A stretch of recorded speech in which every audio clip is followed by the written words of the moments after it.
નમસ્કાર, આપ જોઈ રહ્યા છો આઝાદ મીડિયા લાઈવ। આમ આદમી પાર્ટીની સરકાર દિલ્હીમાં હતી, પરંતુ સરકાર પાસે સ્વતંત્ર સત્તા ન હતી અને આજે જણાવતા ખુશી થાય છે કે સુપ્રીમ કોર્ટે ઐતિહાસિક આદેશ આપ્યો છે। દિલ્હીમાં પણ આમ આદમી પાર્ટીની સરકાર સ્વતંત્રથી દરેક નિર્ણય લઈ શકશે। આજે તો ભાજપની હાર થઈ હોય તેવું લાગી રહ્યું છે। આમ આદમી પાર્ટીની જીત થઈ છે તે ખુશીમાં ફટાકડા ફોડીને મીઠાઈઓ વેચી ખુશી વ્યક્ત કરી હતી।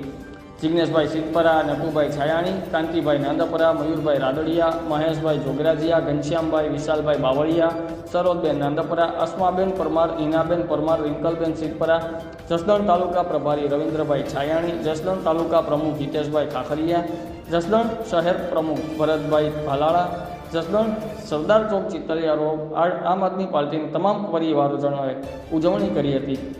રિપોર્ટર જિગ્નેશભાઈ સિદ્ધપરા સાથે કેમેરામેન રસિકભાઈ વિસાવળિયા, આઝાદ મીડિયા લાઈવ, જસદણ।